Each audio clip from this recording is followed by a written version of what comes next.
हो सकता है आप लोगों को दूर से दिखाई। हेलो बालकों, आज हम सदाचार का पाठ यहाँ पढ़ेंगे और सदाचार के अंतर्गत भक्ष अभक्ष की जानकारी यहाँ आपको दी जाएगी। आप लोग पुस्तक लाए होंगे, बालबोध पाठमाला भाग 3 निकाल लीजिए। पृष्ठ क्रमांक है 18। बोलो इससे पूछो बोर्ड के कार्यक्रम में क्या किया बोलो तो। पेज नंबर 18, बालबोध पाठमाला भाग 3। सभी लोग, मैं यहाँ से पढ़ रहा हूँ, उसको ध्यान से सुनेंगे और किसी से भी पाठ का वाचन करने के बाद किसी से भी मैं पूछूंगा और उससे यहीं पे आके पढ़वाऊंगा।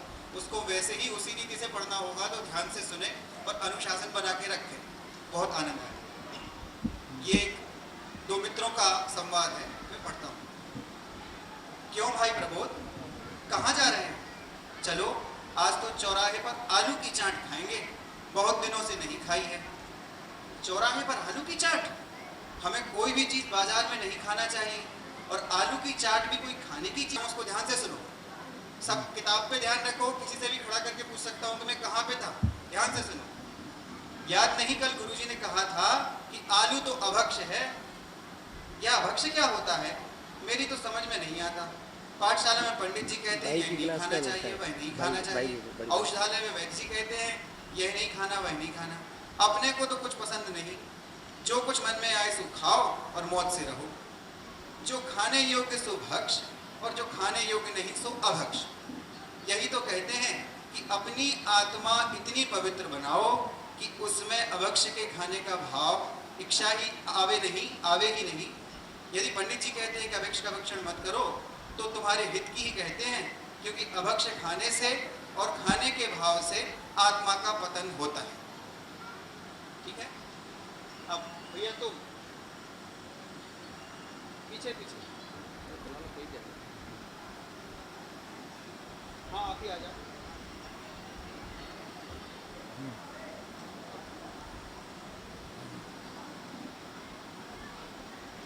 आप 1 2 3 4 नंबर।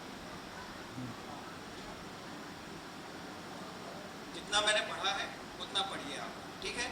आप सुबोध हैं और आप प्रबोध हैं।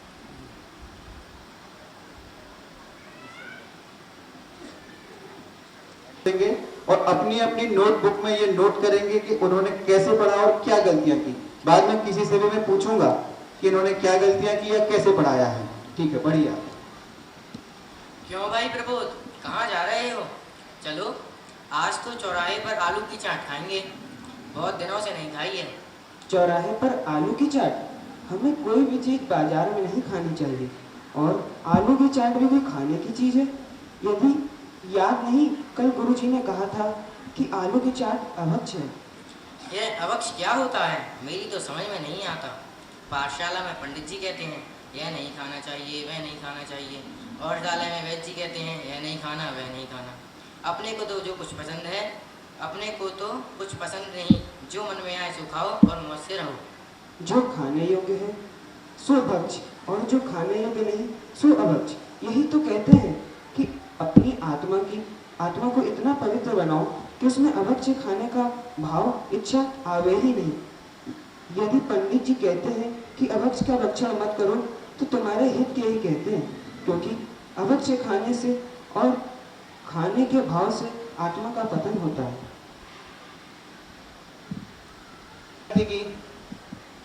हाँ बताओ भैया, पीछे नीली टी शर्ट। हाँ आप। उन्होंने बताया कि कि कल गुरुजी ने कहा था कि आलू की चाट खाना बख्श है, लेकिन इसमें है कि आलू खाना बख्श है। तो शब्दों को ध्यान में रखते हुए, हाँ आप बताइए क्या गलती की? इसमें है आत्मा इतनी पवित्र बनाओ, लेकिन इन्होंने बोला कि आत्मा को इतना पवित्र बनाओ। मात्रा की गलती हो गई। ठीक है, हमें अक्षर मात्रा को ध्यान से पढ़ना चाहिए कि आ की मात्रा है, ई की मात्रा है।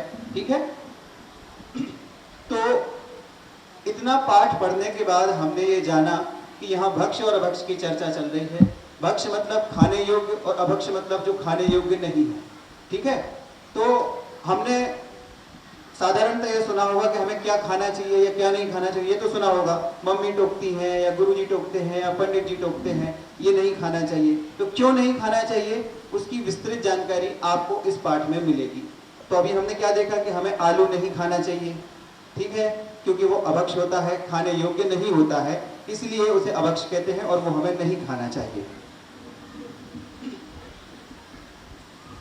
अब मैं आपको परिभाषा दिखाता हूं। आप अपनी अभ्यास पुस्तिका निकाल लीजिए और नोट कीजिए भक्ष और अभक्ष की परिभाषा।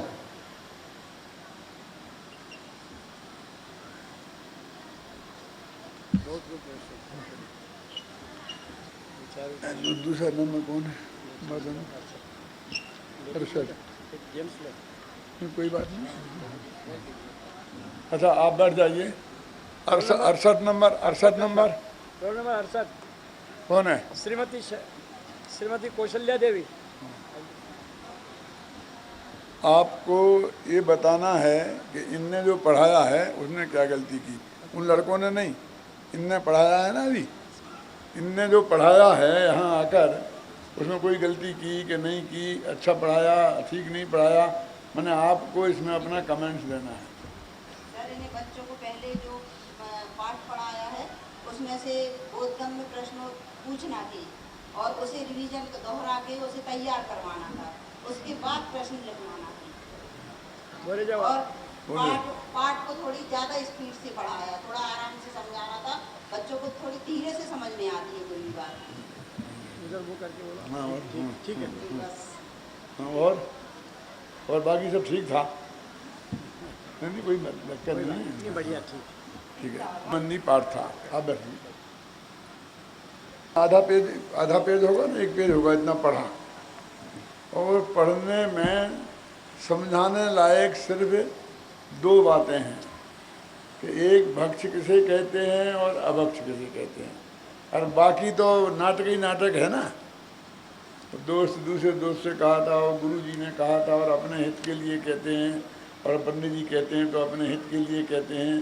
ये तो ये सामान्य बातें हैं कि हमें अपने गुरुजनों की बातें ध्यान से सुनना चाहिए, पढ़ना चाहिए, हमारा आचरण उनकी आज्ञा के अनुसार होना चाहिए। तो ये बातें कोई याद करने की नहीं है, रटने की नहीं है। ये तो सामान्यतया उस संवाद की वो बातें निरर्थक नहीं हैं तो काम की।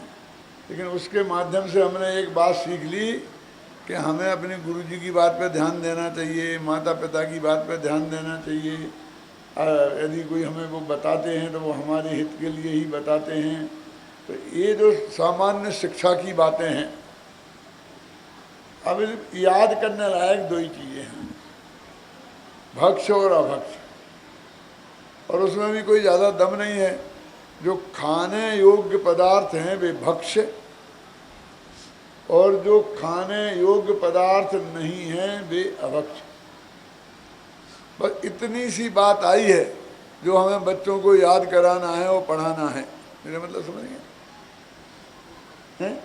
अब यदि हम पूरा पाठ रट के लाने को बोले तो व्यर्थ का श्रम है ना।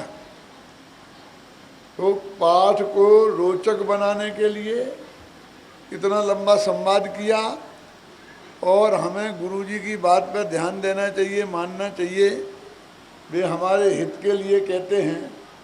ये जो सामान्य शिक्षा जिसे हम बोलते हैं, जिसे याद नहीं करना है, उसे हमें जीवन में अपनाना है। देखो अभी कहते देखो जैसा मैं पढ़ाऊँ वैसा पढ़ना, वैसा बोलना, ऐसा बोला ना। फिर कहें खड़े हो जाओ। तो कहे आप वहाँ से बोलो खड़े हो जाओ। अरे खड़े हो जाओ, ये जो हमने बोला है बोलने के लिए नहीं बोला है, क्या ये तो करने के लिए बोला है कि खड़े हो जाओ, समझे ना। तो क्या चीज़ हमने करने के लिए बोला है और क्या चीज़ बोलने के लिए बोला है। अवक्ष किसे कहते हैं, ये तो बोलने के लिए बोला है, जवाब देने के लिए। और खड़े हो जाओ, ये आपको बोलने के लिए नहीं बोला है कि आप बोलो खड़े हो जाओ, ये आपको खड़े होने के लिए बोला है। ऐसे ही इसमें गुरुजी कुछ कहते हैं तो हमें उस बात को मानना चाहिए, क्योंकि वे हमारे हित के लिए कहते हैं, ये याद करने के लिए नहीं कहा। ये तो सिर्फ अपने समझ में रख लो कि भाई गुरुजी हमारे अहित की बात नहीं कहते, हित की बात कहते हैं और हमें समझना, वो तो सिर्फ इतनी बात है।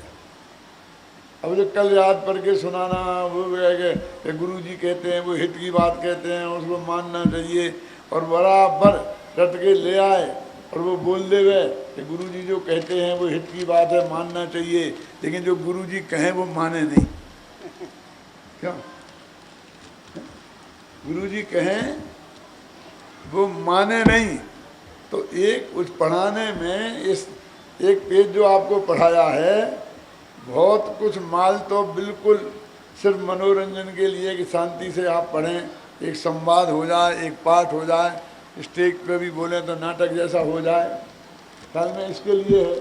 और कुछ बात आपके जीवन में आचरण को सुधारने, आचरण माने कैसे उठना, कैसे बैठना, कैसे बात करना, किन की बात पर ध्यान देना, इस बात के लिए है। और दूसरी बात बस याद करने की सिर्फ इतनी सी बात है, भक्ष किसे कहते हैं और अभक्ष किसे कहते हैं। आज हम भक्ष और अभक्ष के बारे में समझेंगे, ये बात कही थी। अब वहाँ पर बोला था भक्ष अभक्ष का वही दिमाग में खड़ा हो जाता है, भैया जो खाने योग्य पदार्थ हैं वो भक्ष हैं और जो खाने योग्य पदार्थ नहीं है वो अभक्ष हैं। अभी आगे जो पाठ पढ़ाया जाएगा तो वे पदार्थों को भी गिनाया जाएगा। एक का नाम तो यहाँ ले ही दिया है ना कि आलू है, वो खाने लायक पदार्थ नहीं है, लेकिन अभी ये नहीं बताया है कि वो क्यों खाने लायक नहीं है, कि उसमें अनंत निमोनिया जीव रहते हैं। अभी पाठ में आएगा कि अभक्ष कितने प्रकार के होते हैं, तो उसमें त्रिशघात, बहुघात हैं, ऐसा आएगा। तो बहुत से जीवों का घात होता है जिसमें, तो ये बहुघात में आएगा, उसे वहाँ बताएंगे। क्योंकि ये यहाँ इसलिए नहीं बताया है क्योंकि आगे आने वाला है और वहाँ हम बताएंगे। तो इन बातों को हमें, एक तो ये जो यहाँ पर आपको जो प्रैक्टिस करनी है, अब जैसे बोर्ड का काम यहाँ किया, अब हम देख रहे हैं कि यहाँ विद्यार्थी तो इतने ज़्यादा बैठे हैं और इतनी दूरी पर हैं कि उसे पढ़ना संभव नहीं है। तो अध्यापक की ये ड्यूटी है कि उसे तरकीब से पढ़ के सुना दे। क्या ना, जब लिख रहे थे तो बराबर बोर्ड की तरफ देख रहे थे। जब आपकी असली क्लास होगी, इतनी देर तक आप लगातार बोर्ड की तरफ देखते रहेंगे, लड़कों की तरफ नहीं देखेंगे, तो बहुत वहाँ हल्ला गुल्ला हो सकता है, कुछ गड़बड़ हो सकती है। तो भले आपको बीच बीच में थोड़ी ऐसी निगाह विद्यार्थियों की तरफ डालना चाहिए। क्या क्या 1 मिनट लिख रहे हैं, ऐसा ऐसा एक जगह ठीक है, बोल दो, वहाँ कुछ बोलते भी रहो कि देखो आज दिनांक कितना है, आज ये है, यही है ना, ऐसा करके, जिससे कि वो इंगेज। सबसे बड़ी खूबी अध्यापक की क्लास में विद्यार्थियों को इंगेज रखना है। 1 मिनट भी उसके दिमाग को खाली नहीं रखना है, क्यों? खाली दिमाग शैतान का घर होता है। और हमने यदि इसमें सफल हो गए तो हमारी क्लास का अनुशासन सबसे बढ़िया रहेगा, और इसमें सफल नहीं हुए, समझ में आई ना, तो बस सब गड़बड़ हो जाएगी। तो इसके लिए जो अपने पढ़ाया था ना, हमें जागरूक होना चाहिए। वो जागरूक का अर्थ यही है कि हम बिल्कुल सतर्क रहें किसी को, और उस बात को हम बराबर बताते रहें। तो इनने जो पढ़ाया है, आवाज़ अच्छी थी, कॉन्फिडेंस था, एकदम ऐसा बोला था अध्यापक जैसे लग रहे थे, व्यवस्थित था, ऐसा नहीं है। लेकिन इसका मतलब ये है, ये तो 450 में हमने कहा छांट के एक विद्यार्थी आया है क्या।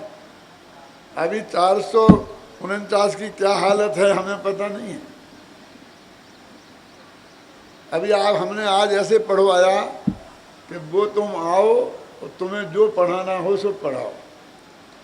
अब कल हम ये करेंगे कि आप आइए और फिर यहाँ बताएंगे कि बालबोध पाठमाला भाग 3 का फला पाठ आप पढ़ाइए, फिर आपको पढ़ाना पड़ेगा। मेरा मतलब समझेंगे ना, ये ऐसी तैयारी होना चाहिए। ये तो अभी प्रयोग की बात है। अब जैसे आए तो हम पाठ्य पुस्तक का नाम बताना, ये क्या है, तो नाटक ही है ना, इसमें कोई बड़ी बात नहीं है। ये तो जल्दी सीख जाएंगे आप। इसमें ही नहीं सीख पाए, वो नाटक भी पार नहीं कर पाए तो गए काम से। उसमें क्या पढ़ाना क्या है। आइए हमें तुमसे मैं सबसे पूछूंगा, कोई नहीं बता पाएगा तो मैं ये कहूँगा अभी मैं आपसे पढ़वाऊँगा, है ना। ये बराबर निर्देश देना, तो एक दफ़े जैसे अपन करते हैं ना, कोई चीज़ें सीख लेते हैं, बस खत्म। विचार विश्लेषण,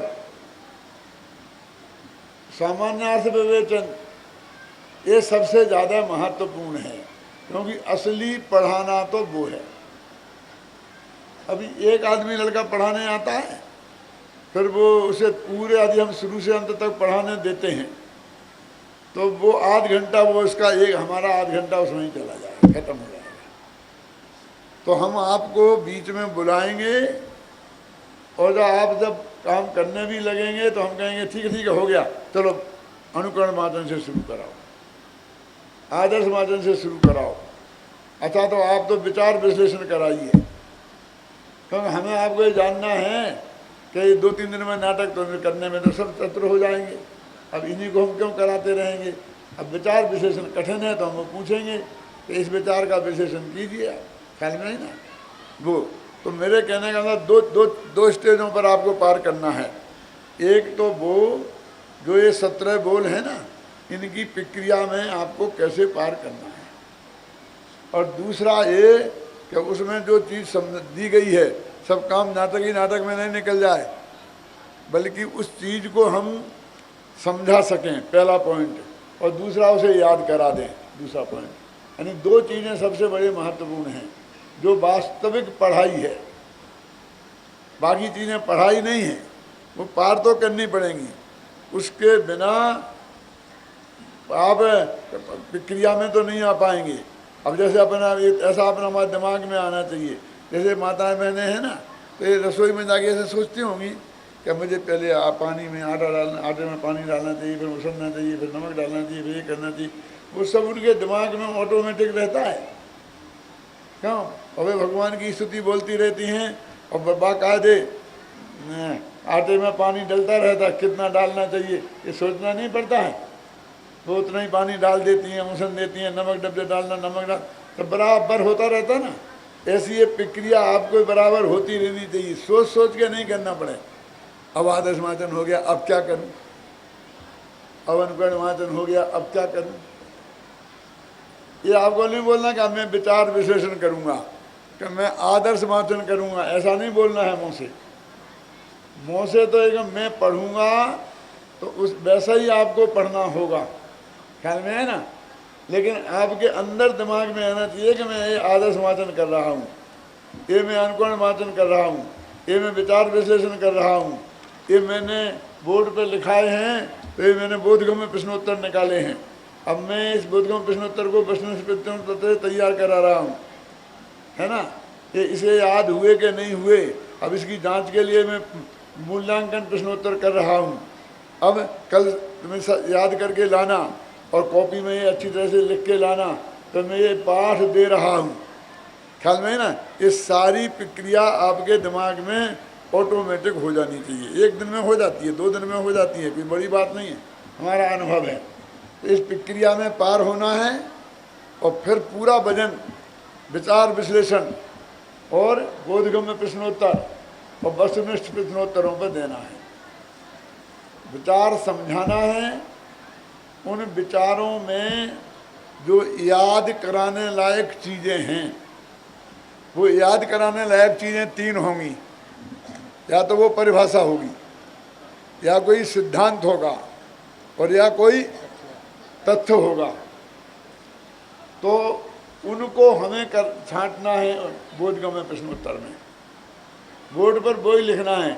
अभी तो हमें तुम्हारी परीक्षा लेना है तो यहाँ लिखवाना पड़ता है, लेकिन आप अपनी कक्षा में जब पढ़ाने जाएंगे, कहाँ, जब यहाँ से जाके पाठशाला पढ़ाएंगे ना, तब तो जो आपको पढ़ाना है वो नक्की है ना घर से। तो वो एक आजकल लपेट फटक आता है, ऐसा है ना, आता है ना बोर्ड कि हम लिख देते हैं, वो उसे हम अपन टांग देते हैं वहाँ जाकर। तो वो चीज़ें आप अपने घर से लिख के ले आएँ। कौन सा, जैसे ये जो बोर्ड का जो ये पाठ है, बोर्ड का जो काम है, एक घर से करके ले आएँ, तो क्लास में वो समय बचेगा और विद्यार्थियों की तरफ आपकी निगाह से वहाँ से हटानी नहीं पड़ेगी। ये जो बोधगम्य प्रश्नोत्तर छांट के उस पर लिख के ले आए, क्या वस्तुनिष्ठ प्रश्नोत्तरों को भी है या नहीं, क्या कहते हैं, ऐसे करके जो 4 बोले हैं ना, वे लिख के ले आए, वहाँ टांग दें। समझे ना, क्योंकि आपने घर से पाठ योजना बनाई है ना, आज हमें क्या पढ़ाना है तो उसकी तैयारी करके आना है ना, तो ये काम हम घर पे ही निपटा सकते हैं आसानी से, क्लास में हमें नहीं करना पड़ेंगे। तो यहाँ इसलिए जो आपसे कहते हैं हाँ हो गया बोर्ड का काम, आगे चलो, इसलिए क्योंकि वो तो हम घर से, आप घर से लेके आ जाओगे। अब इसमें हम देखें क्या लिखा नहीं लिखा, हमें ही नहीं दिखता है यहाँ से, मेरा मतलब समझे ना। तो इस प्रक्रिया आपके दिमाग में ऑटोमेटिक घूम जानी चाहिए कि जब आप यहाँ खड़े होके पढ़ाएं तो आपको सोचना नहीं पड़े कि मैं किस सोपान पे चल रहा हूँ। ये तो अपने निर्देश का है, तो हम जान रहे कि ये आदर्श वाचन कर रहा है या अनुकरण वाचन कर रहा है। अभी बच्चे तो यहाँ बैठे हैं, ये जान रहे, लेकिन असली क्लास जो तुम्हारी होगी वो बच्चे थोड़ी जानते हैं कि पहले अनुकरण वाचन कराया जाता है कि आदर्श वाचन कराया जाता है। अब तुम वहाँ जाके कहो, हे बच्चे अब मैं आदर्श वाचन करूँगा, उसके बाद तुम्हें अनुकरण वाचन करना पड़ेगा। वे क्या जाने आदर्श वाचन क्या होता है और अनुकरण वाचन क्या होता है। मेरा मतलब है कि वहाँ आपको ट्रेनिंग थोड़ी देनी है कि कैसे पढ़ाना, आपको तो यहाँ जो पढ़ाना सिखाया है वो पढ़ाना है। दोनों में अंतर समझ में आया ना। तो मतलब अंदर में प्रक्रिया घूम जाए और वो ऑटोमेटिक चलती रहे। जैसे अपन यहाँ आए, किताब खोली, चलने आया, शास्त्र रखा, समय सार नामक शास्त्र है, बंधाधिकार चल रहा है, उसका पेज नंबर ये है, कलकत्ता के बारे में अपन ने ये पढ़ा था, ये ऑटोमेटिक चलना चाहिए। इतना बात हो क्या। अभी क्या करते हैं दूसरे, देखो फर्क क्या है हम में और दूसरों लोगों में, और कल तुम में और दूसरे लोगों में। कल अपन ने क्या पढ़ा था, कौन सा पेज था, कुछ पता नहीं है। अच्छा क्या बताया था अंत में, कुछ पता नहीं है। बच्चों से बताएं, क्यों बच्चों कल तक अपन ने कहाँ तक पढ़ लिया था कि वो एक गुरुजी यहाँ तक पढ़ लिया था, गुरुजी ये भी हो गया था। अच्छा ये भी हो गया था। वो गुरुजी को ही कुछ पता नहीं है, तो बच्चों में उद्दंडता आए बिना इतना हमें पता होना चाहिए कल हमने कहाँ पढ़ाया था, कहाँ छोड़ा है, आज हमें कहाँ से शुरू करना है। ख्याल में है ना, हम भी इतना ध्यान रखते हैं। ये सब बाकी जो प्रवचनकार हैं उनसे पूछो, वे इतना ध्यान रखते हैं कि हमने कल क्या बताया था। ये 3 छंद हैं वो बनारसी दास ने जो समय सार में नहीं है उसमें लिखे हैं। कल 2 पढ़ा दिए थे, 1 बाकी रह गया था, अब उसे हमें पढ़ना है। उसमें हमारे 10 मिनट लगेंगे, उसके बाद हमें नया विषय शुरू करना है। नया विषय ये होगा, ये बराबर हम भी अपने दिमाग में सेट करके लाते हैं, लाना चाहिए। जो योग्य अध्यापक होते हैं ना, जो योग्य जिम्मेदारी से जो पढ़ाना चाहते हैं, हैं? कितने बज गए हैं? कल क्या हुआ है? अब क्या लेना देना है इन बातों से? ये तुम्हें पता होना चाहिए। मेरे कहने का मतलब फालतू की बातें उसमें नहीं होना चाहिए। अब आज सुबह आपको पाठ योजना दी जाएगी। ये पाठ योजना दादा ने पढ़ाई है आपको, अभी आपने घर पे भी जाके पढ़ी होंगी पाँच योजनाएं। मेरे ख्याल से जो कल आपको पाठ योजना दी जाएगी, मुझे पता तो नहीं है, लेकिन वो संवाद वाले पाठ की होगी। हाँ, संवाद वाले पाठ की पाठ योजना होगी। इसलिए आपको जो संवाद वाले पाठ है ना, इसमें कौन द्रव्य गुण पर्याय है और कौन कौन सदाचार पद्य वाला है। हाँ, दो अभी तो एक दोगे ना, कल तो आज 200 तक एक 200 तक ऐसे। हाँ, तो दोनों को अलग अलग दोगे। मेरा समझ है ना? तो आप उन पाठ योजनाओं को अच्छी तरह कल दो ही, दो संवाद वाली ही दो जो माथा दिमाग में नहीं बनने दो, ख्याल में है ना? तो वो योजनाएं आप अच्छी तरह से पढ़िए और फिर कल सुबह से ही हम आपको सब कामों से धीरे धीरे छुट्टी देंगे। कल आप सुबह से जब आपको पाठ योजना मिल जाएगी, फिर 24 घंटे पढ़ेंगे तो ही मुश्किल से दे पाएंगे। तो आपको हम प्रवचन वगैरह से भी छुट्टी दे देंगे। इसके अलावा आप मतलब आपको अनिवार्य नहीं रहेगा। ऐसा नहीं कि आप आ ही नहीं सकते, क्योंकि मैं जानता हूँ बहुत छोटे छोटे बच्चे बैठे हैं, शायद उनकी समझ में कुछ प्रवचन कम आता होगा और उन्हें पढ़ाई पढ़नी है, तो वो पाठ योजना बनाने के लिए प्रवचन से छुट्टी ले सकते हैं। किसी भी क्लास, आपकी जो क्लास है उसके अलावा, ख्याल में है ना? लेकिन आपको बहुत अच्छा लगता है तो आपको प्रतिबंध नहीं है कि आप नहीं आए, आप आ भी सकते हैं। वैसे 2 दिन अभी प्रवचन बहुत सरल और बहुत उपयोगी आने वाला है, ख्याल में 2 दिन तक। इसलिए जो आना चाहें वे अवश्य आवें, लेकिन जो ये समझते हैं कि भी हमारे पाठ नहीं पढ़ेगी और हमें पाठ योजना में बनानी है, तो वे पाठ योजना के लिए जा सकते हैं। पढ़ाई की भी ये तैयारी करनी है, प्रैक्टिस अपन को। 2 लड़के 3-4 लड़के घेर के बैठो, एक अध्यापक बन जाओ, वे आपस में प्रैक्टिस करो। अकेली वहीं की प्रैक्टिस से काम नहीं चलेगा। और कल से तो तुमको ये पाठ योजना में लगना पड़ेगा, वो प्रैक्टिस भी करनी पड़ेगी। तो अब यहाँ वहाँ से दिमाग हटाकर और कहीं से भी उपयोग को हटाकर आप इस पाठ योजना, इस काम में लग सकते हैं। देखिए, अभी आपको पूरा उपयोग और समय का सदुपयोग करें, ये आपके लिए। प्रश्न का अर्थ तो इतना ही है कि जैसे अपने बताया ना कि उसने संवाद की वजह से या गद्य की वजह से या पद्य में हर कविता को नया तो बनाया नहीं है तुम्हारे लिए, उन्हीं को इनमें रख दिया है। तो अब वो पाठ में बहुत कठिन शब्द भी हो सकते हैं, और वो स्तुतियाँ 200 वर्ष पुरानी हैं, तो 200 वर्ष पुरानी भाषा भी हो सकती है उसमें। तो इसलिए कहते हैं कि उनमें से जो विचार आए हैं, उनमें उन विचारों को हम अलग छांटें, और उन विचारों को हमने बोधगम्य प्रश्नोत्तर के रूप में बनाया है। वही तो विचार हैं, और वो विचार परिभाषाएं भी हो सकती हैं, वो विचार तथ्य भी हो सकते हैं और सिद्धांत भी हो सकते हैं। तो उनको हम समझाएं। अब जैसे आपकी किताब में ही लिखा हुआ है क्या कि तीर्थंकर और भगवान में क्या अंतर है। अब तीर्थंकर और भगवान में, तीर्थंकर तो 24 ही होते हैं और भगवान तो अनंत होते हैं। भगवान की तो परिभाषा है कि जो वीतरागी, सर्वज्ञ और हितोपदेशी हो, वो सभी भगवान हैं, और हितोपदेशी नहीं भी हों तो भी भगवान हैं। 2 ही बातें मुख्य हैं। कौन कौन सी? वीतरागी और सर्वज्ञ। क्योंकि बहुत से केवली भगवान मूक केवली भी होते हैं। भगवान तो हैं ही, वे देव तो हैं ही, और सिद्ध भगवान तो बोलते ही नहीं है। तो हितोपदेशी बना तो उनमें घटित नहीं होता है, हितोपदेशी बना तो तीर्थंकर अरहंतों में घटित होता है। तो 2 बातें होंगी। तो ये भगवान तो सभी हैं, लेकिन तीर्थंकर वे ही हैं जिनके तीर्थंकर नाम कर्म का उदय है, जिनका समूषण बनता है, जिनकी दिव्य ध्वनि खुटती है, कि जिनमें प्रभावना में जिनका बहुत बड़ा योगदान होता है। तो वो तीर्थंकर कहलाते हैं। तो ये विचार, यही विचार है, यही समझाना है हमें, उनका अंतर हमारे ख्याल में आ जाए। जैसे विश्व का कभी नाश नहीं होता, तो अब ये विचार, विश्व को हम क्या समझते हैं कि ये जो है दुनिया है, मकान मकान है, इनको विश्व समझते हैं, और इसलिए इनमें अणु गिर जाएगा तो नष्ट हो जाएगा। अपने यहाँ तो विश्व की परिभाषा क्या है कि 6 द्रव्यों के समूह को विश्व कहते हैं। अब 6 द्रव्य तो कभी नष्ट नहीं होंगे, जीव तो अनादि अनंत है, कभी मरेगा नहीं।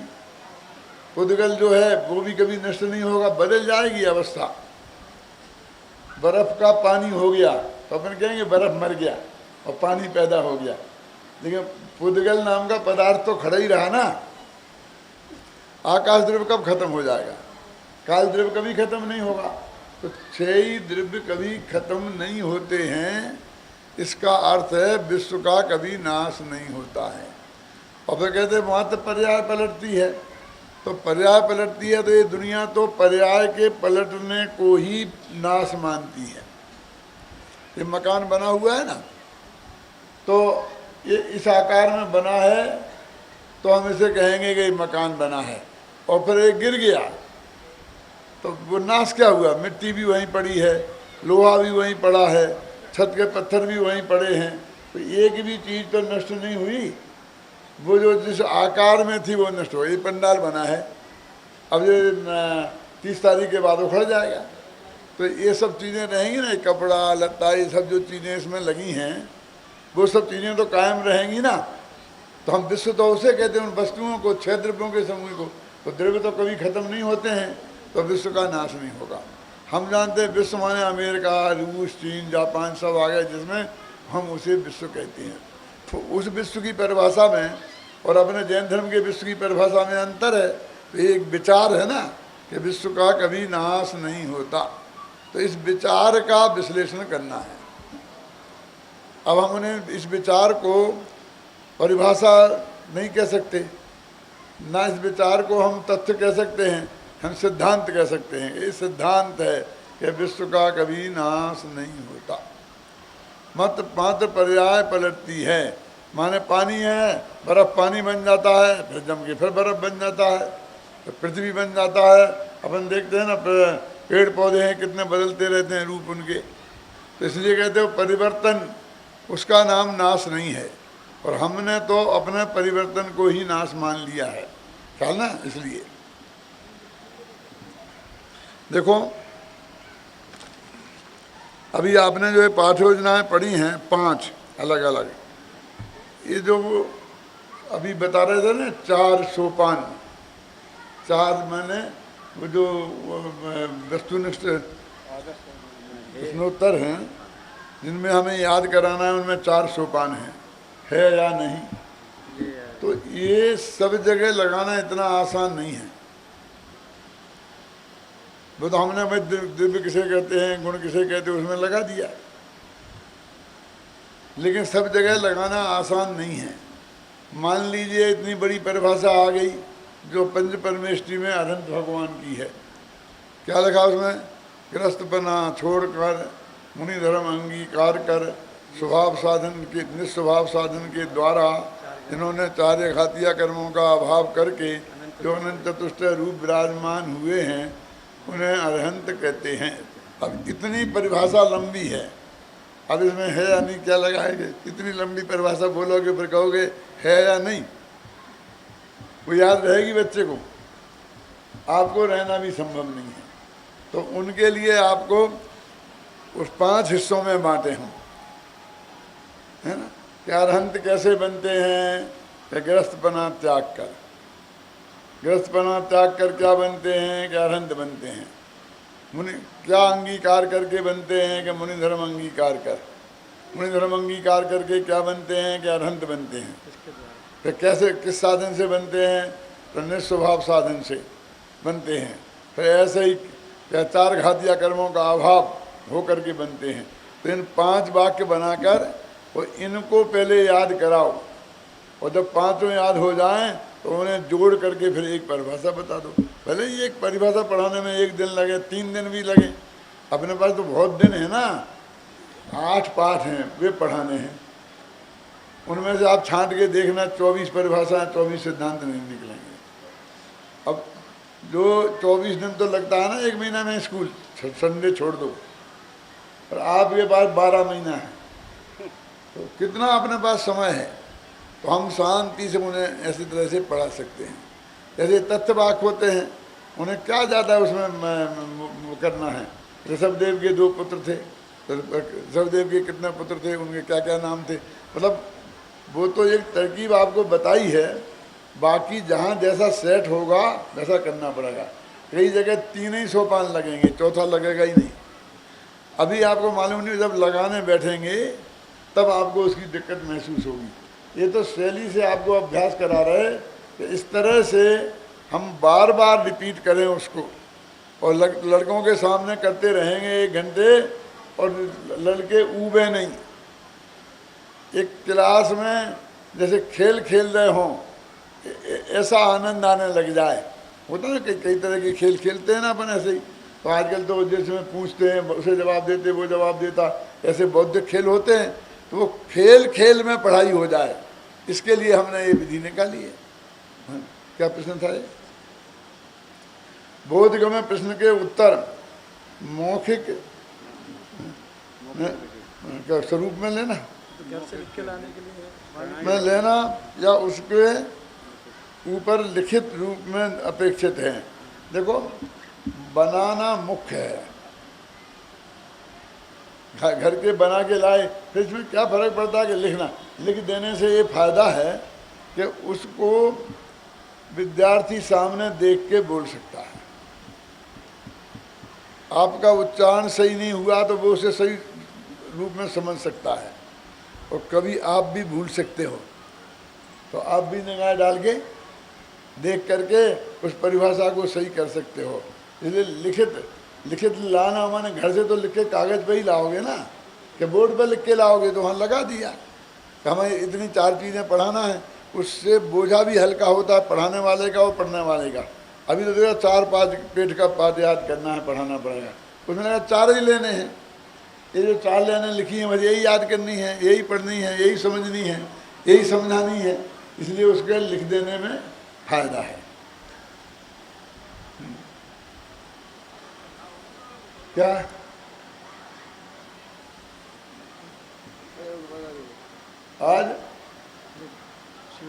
आज आपको पाठ योजना मिल गई सुबह, कौन सी दी है? इनकी ये तीर्थंकर भगवान की और पाप की। तीर्थंकर भगवान और पाप में एक बनानी है, 2 में से एक नहीं, दोनों ही बनानी है, मतलब 230 तक तो बनानी है तीर्थंकर और भगवान। तो दोनों बनाना बनानी पाप। तो 2 में से एक ही हुई ना। एक विद्यार्थी को तो एक ही बनानी है ना, 2 बनाने का अर्थ तो ये होता है कि एक कोई दोनों बनानी है। एक ही। तो ये पाठ योजनाएं आपको बनानी है। आपने शुरू भी कर दिया होगा और उसकी डिफिकल्टी भी आपको आ रही होगी। तो वो पाठ योजना जैसे एक तीर्थंकर भगवान की है और ये एक वो अलग है, तो वो अब 5 पाठ योजना में कौन सी पाठ योजना के अनुकूल सेट होगी, जैसे बार बार आपको पाठ योजनाएँ देखनी पड़ेंगी, है ना, और देखने के हिसाब से बनाई जाएंगी। वास्तव में उसमें कोई ये देखने का पहले आपने सारे सोपान किए हैं कि नहीं, जांचने की हमारी पद्धति है। हम एक निगाह डालेंगे कि हमने सारे सोपान किए हैं कि नहीं, आदर्श माचन, अनुकरण माचन, विचार विश्लेषण जो भी है। और ये पाठ है, इसमें आपने विचार विश्लेषण लिया है कि सामान्यार्थ विवेचन लिया है। सामान्यार्थ विवेचन में और विचार विश्लेषण में क्या अंतर है? रोल नंबर बोलो। हाँ बोलो। 442, रोल नंबर 442। कौन है 442? 442 कुमारी श्रेया मुंशी नहीं है। हाँ, ये आओ जल्दी इधर आओ। आओ, इधर आ जाओ बेटा, इधर आ जाओ।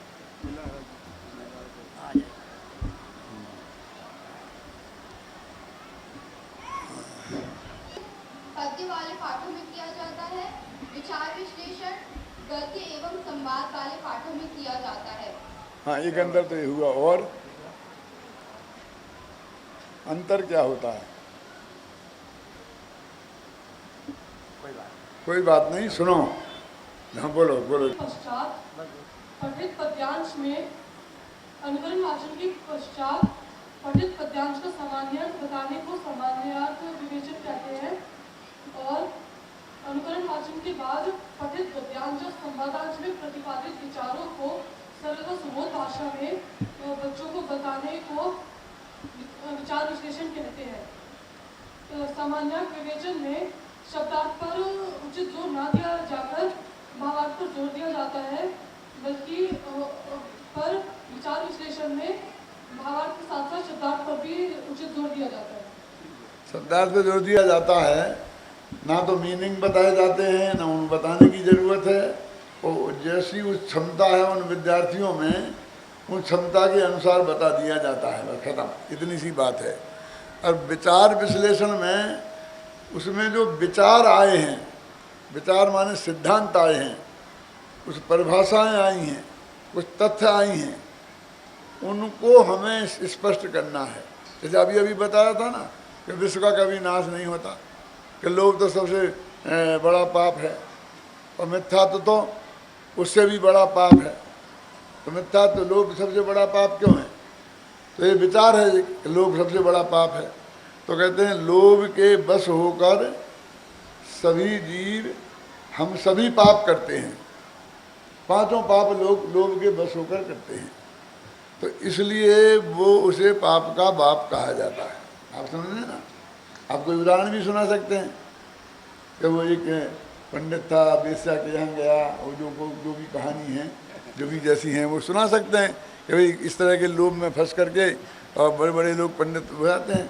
आपने हमारी, आप कुछ भी कहो, कहाँ किताब पढ़ी हो, उसमें एक त्रिया चरित्र कहानी है, वो भी इस बात का उदाहरण है, ख्याल में है ना?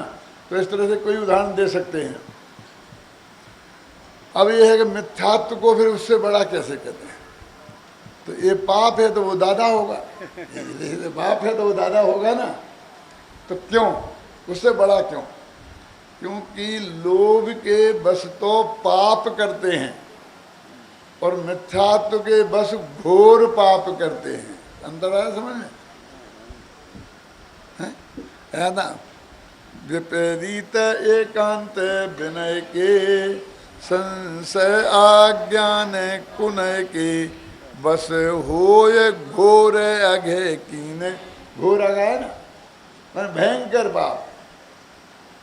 अब भयंकर पाप क्या होता है कि देखो, आप रास्ते में जा रहे, आप बहुत देख के चल रहे थे, एक चींटी मर गई तो हिंसा वाला पाप हो गया, एक सामान्य झूठ बोल दिया तो झूठ वाला पाप हो गया। अब ऐसी कि लाखों जीव मर जाएं, ऐसा करे, समझे ना, तो वो घोर पाप हो जाएगा। ऐसा झूठ बोले कि जिससे बड़ा अनर्थ हो जाए। किसी को आपने कुछ भी ऐसी बात बोल दी और उसका एकदम सुन करके हार्ट फेल हो गया, और आपने तो मजाक कर रहे थे उससे, और वो इतना बड़ा नुकसान हो गया। तो हम ऐसे, इसको हम घोर पाप कहते हैं। एक ऐसे पेन चुरा लिया, ये साधारण सी चोरी है, और उसके घर पे ही तुमने तिजोरी तोड़ करके उसमें से भी कर लिया, तो वो घोर पाप हो जाएगा ना। जिसमें हमको राजदंड मिले वो सब घोर पाप हैं, और जिसमें झिड़क मिले, डांटे, कोई फटकारे बस छोड़ दे, बच्चा है छोड़ दो फटकार के, तो वे सामान्य पाप है। तो लोभ के बस होकर पाप करते हैं और मिथ्यात्व के बस होकर, तो ये विचार विश्लेषण हुआ। मैंने हमने वो विचार जो था, एक मिथ्यात्व को सबसे बड़ा पाप क्यों कहते हैं। अब दिक्कत क्या है, ये 5 पाप जो अपन पढ़ाए हैं उनमें पाप मिथ्यात्व का नाम ही नहीं है। तो कहते जब गिनेंगे तो 5 गिना देंगे, मिथ्यात्व को कोई गिनता ही नहीं है। इसलिए जब पाप छोड़ने की बात आती है तो हिंसा, झूठ, चोरी, कुशील, परिग्रह छोड़ो। ये हिंसा, झूठ, चोरी, कुशील, परिग्रह के कारण ये जीव अनंत दुख नहीं उठा रहा संसार में है, वो मिथ्यात्व के कारण उठा रहा है। और हमारे देखिए, ये जो अपनी किताबें नहीं है ना, और पुरानी किताबों में क्या फ़र्क है। अब तो बहुत पुरानी बातें हो गई। 50 साल पहले जो बाल बोध पाठमालाएँ चलती थीं, उस वक्त हमने ये किताबें लिखी, तो उनमें क्या अंतर है आपको तो अंदाज़ा उसका नहीं होगा। उस वक्त समझाने में भी मज़ा आता था, क्योंकि वो लोग ऐसे थे जो वो किताब पढ़े पढ़ाए लोग थे। तुम तो पढ़ी ही नहीं है, अब उसमें 5 पाप को बता देंगे, बस खत्म। और उनका जड़ लोभ है, उनकी जड़ मिथ्यात्व है, मिथ्यात्व छूटे बिना कोई पाप छूटेगा नहीं। कसाय 4 तो बता देंगे, क्रोध मान माया लोभ, लेकिन कसाय उत्पन्न क्यों होती है और वो छूटे कैसे, ये नहीं बताया तो क्या फायदा हुआ कसाय का पाठ पढ़ने से? क्यों? जब हम मिथ्यात्व के कारण एक द्रव्य को दूसरे द्रव्य का कर्ता मानते हैं तो उससे जो पाप होता है वो बात अलग है। और जब हम तत्व के अभ्यास से हमारी उल्टी मान्यता चली जाएगी तो फिर हमसे पाप नहीं होगा, तो हमारे मतलब वो घोर पाप हमारे जीवन में नहीं होगा। तो ये बात इसमें नई डाली गई। अब जैसे इंद्रियां हैं, मैं आपसे पूछता हूँ कि हम आँख से देखते हैं, कान से सुनते हैं, नाक से सूंघते हैं, इसमें जैन धर्म की बात क्या है? अजैनी लोग कई कान से सूंघते हैं, कानों से देखते हैं, आँख से सुनते हैं। अरे ये तो जैन धर्म की बात ही नहीं है। पहले हमने एक स्कूल में पाठ्यक्रम लगवाया जिसमें जैन अजैन के सब लड़के पढ़ते थे। तो कुछ लोग आगे पालक कि नहीं, हमारे बच्चों को जैन धर्म नहीं पढ़ाना, हमारे धर्म को हम अपना धर्म पढ़ाएंगे। तो हमने उन्हें समझाया, भैया आओ देखो क्या पढ़ाते हैं हम, कि इंद्रियां 5 हैं, आँख कान नाक। तो उसे बताया आँख देखने के काम आती है, कान सुनने के काम आते हैं। तो ये जैनियों की बात कहाँ है? तुम्हारे यहाँ नहीं होता ऐसा? क्या होता तो है। मैंने कहा हिंसा करना बुरा काम है, झूठ बोलना बुरा है, तुम्हारे यहाँ अच्छा माना जाता है? नहीं, हमारे यहाँ भी बुरा माना जाता है। तो जैनियों की बात कहाँ हुई है? ये बात जैनियों की, गुस्सा करना बुरी बात है, ये अकेले जैनियों के लिए, सबके लिए नहीं है। इसलिए भैया ये जैन धर्म नहीं पढ़ा रहे हम, ये हम तो सामान्य धर्म के नैतिक शिक्षा की बात, इसलिए हमने इसका नाम रखा नैतिक शिक्षा। माने जैन धर्म की बात नहीं है, आप मत घबराओ, हम इनको जैनी नहीं बनाएंगे। जब हमने ये बात उन्हें समझाई तो कुछ जैनी भी वहाँ बैठे थे। वे बोले पंडित जी ये जैन धर्म नहीं है। तो देखो अब जब तुमने समझाया ना, तो फिर हम काय को पढ़ाएं, हम इसके पढ़ाने में खर्चा क्यों करें?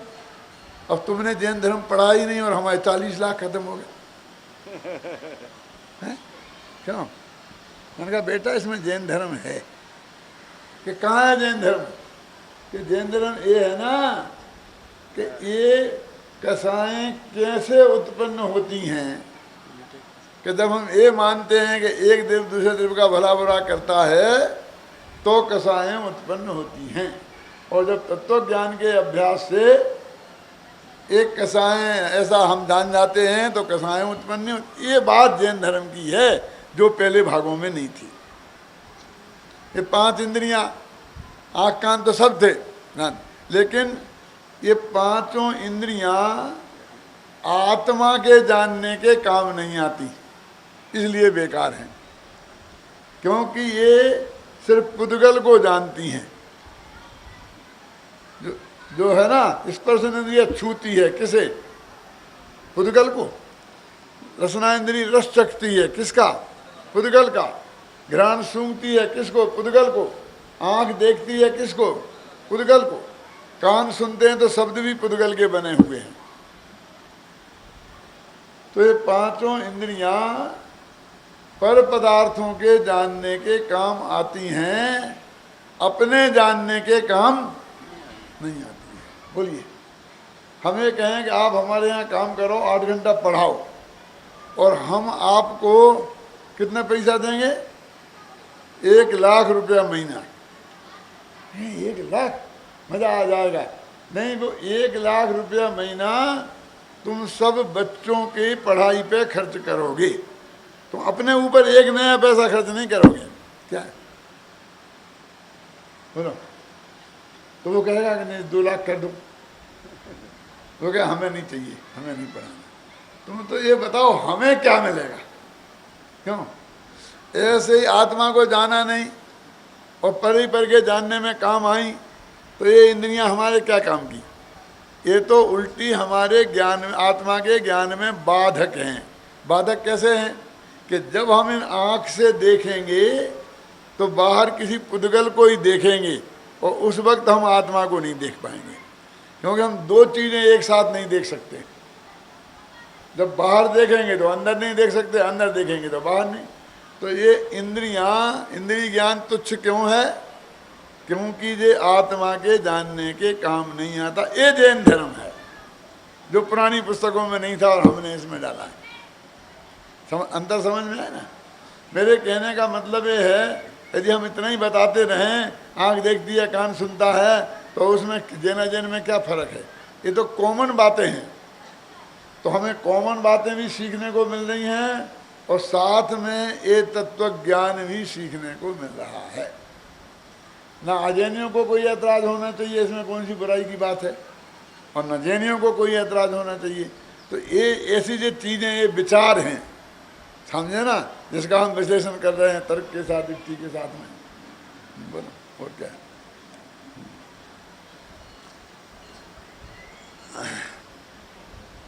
तो ये पाठ हो जाए, आपको कल देनी है ना, परसों, मैंने आज तो दी है।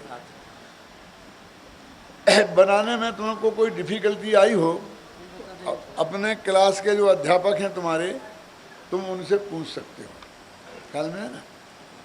क्योंकि अभी यहाँ पूछने का ही मौका देंगे तो फिर एक दो आदमी का ही प्रश्न का उत्तर दे सकते हैं, सबको फायदा नहीं होगा। जो आपके जो टीचर्स हैं, यदि उनको कोई चीज़ बताने में आपको दिक्कत होगी तो वे हमारे ध्यान में लाएंगे, तो वो चीज़ हम यहाँ से बता देंगे, समझे ना? और बस, और वैसे आपके पास किताब तो है ही, है ना? क्या रह गया ना? कौन सा? सारांश कथन और समापन, आपके द्वारा रह गया।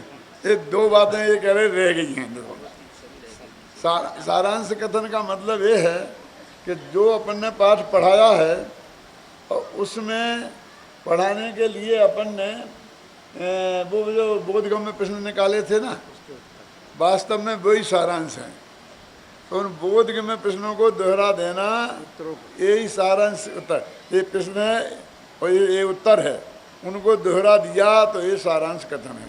आप जानते हैं 10वीं क्लास तक पढ़े हैं तो अंग्रेजी में एक प्रश्न आता है, इसकी प्रेसी लिखिए, है ना? कोई पैरा आता है अंग्रेजी का और इसकी प्रेसी लिखिए, तो कहते प्रेसी 1/3 में लिखना पड़ती है।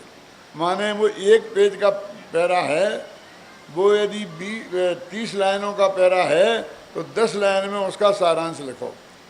तो हम सारांश कैसे लिख दें? बस शुरू की 10 लाइनें लिख दें और बाकी की काट दें। क्या करते हैं सारांश लिखने के लिए? बोलो, कि उसमें जो उदाहरण होते हैं उन्हें छोड़ देते हैं, है ना? और औपचारिक बातें होती हैं उन्हें छोड़ देते हैं। अब इस पाठ में क्या जो लिखा था कि पिताजी हमने तो सुना था, अब ये बेकार की बात है, तो सारांश कथन में ये छोड़ देंगे। जो सिद्धांत हैं, जो परिभाषाएं हैं, उनको ही तो हम सारांश में रखेंगे ना, और वही हमने बोधगम्य में निकाली हैं। तो बोधगम्य प्रश्न और उनके उत्तर हमने एक दफ़े अंत में हम दोहरा देवें कि इस तरह हमने आज ये पढ़ा, तो बच्चों को याद करने के लिए वो एक संक्षिप्त चीज़ हो गई, समझे ना? इसको बोलते हैं हम सारांश कथन। और इसके बाद में समापन, फिर हमें कहेंगे ना, वो समापन मूल्यांकन करेंगे। समापन में समापन मूल्यांकन के लिए भी शांति जी आपको समझा रहे थे कि यदि कोई नहीं बता पाए तो किताब में देखकर बताने को बोले। इसमें लोगों को बड़ा अटपटा लगता है कि विद्यार्थियों को आप खुद चोरी करना सिखा रहे, खुद ही कह रहे किताब में देख के बताओ। लेकिन ऐसा नहीं है जो आप समझ रहे। हाँ, आज हमने पाठ पढ़ाया है, अभी बच्चों को याद करने के लिए तो दिया नहीं था, तो हमें आज इस बात की जांच करनी है कि उनकी समझ में आया कि नहीं। तो समझ में नहीं आया होगा तो किताब में देख के भी नहीं बोल सकता।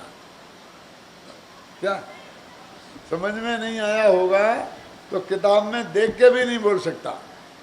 तो हम इतना जानना चाहते समझ में आया कि नहीं आया, तो वो किताब में देख के बोल सकेगा, क्योंकि उसे उतना वो छांटना पड़ेगा ना कि जो बेकार की चीज़ है उसे निकाल देगा और सारांश की चीज़ निकले। तो इसलिए हम वो जानना चाहते हैं। इसलिए और पूर्व पाठ मूल्यांकन में हम ये कहते हैं कि नहीं अब तुम सुनाओ, किताब में देख के नहीं बोल सकते। दोनों का अंतर समझ में आया, क्योंकि हमने कल तुम्हें याद करने को दिया था। अभी अपन ऐसा नहीं करते हैं कि जैसे मान लो बच्चा नहीं बोल पा रहा है तो अपन थोड़ा सा शुरू कर बताते हैं हिस्सा, क्यों कि बोलो बोलो हैं, तो वो बच्चा बोल देता है। इसका अर्थ ये हुआ कि भले ही उसे याद नहीं आ रहा था लेकिन परिभाषा याद है। थोड़ा सा बताया तो पूरी बोल दी ना, तो हमारा काम हो गया। तो ये कोई बताना नहीं है, ये चोरी नहीं है, ये परीक्षा में करके बता दिया। अरे उसे नहीं होगा तो बता नहीं पाएगा। जो विद्यार्थी ने क्लास ढंग से नहीं पढ़ी है, परीक्षा में उसे किताब भी दे दो तो भी वो फेल होगा। क्यों कि वो उसमें से उत्तर निकाल ही नहीं पाएगा। कहाँ है, कैसे है, छांट के जब तक वो समझ में आ गई होगी तो ही निकाल सकता है ना। इसलिए हम उसे थोड़ा सहारा देते हैं। थोड़े सहारे से काम नहीं चलता है तो हम पूरा ही बोल देते हैं। क्यों अब क्या रहेगा साहब, अब नाटक कर रहे तो मुफ्त गई। अरे भाई साहब, उसे याद नहीं होगा तो पूरा बोल देने के बाद भी नहीं बोल सकेगा। उसे याद होगा तभी वो पूरा बोलने के बाद बोल सकेगा। तो हमको इतनी जांच करनी है कि इसे याद हुआ कि नहीं हुआ, तो किस लेवल का याद हुआ। ये आरंभ बता देने से बोल सकता है, वैसे नहीं बोल सकता है। एक दफ़े हम दोहरा दें तो दोहरा के बोल सकता है, नहीं तो नहीं बोल सकता है, कि बिल्कुल नहीं बोल सकता है, इसने घर पे किताब देखी ही नहीं। तो इसकी जांच करने के लिए हम इस तरीके से पूछते हैं। जाओ, हाँ बोलो, 5 मिनट करके क्या कहना है बोलिए।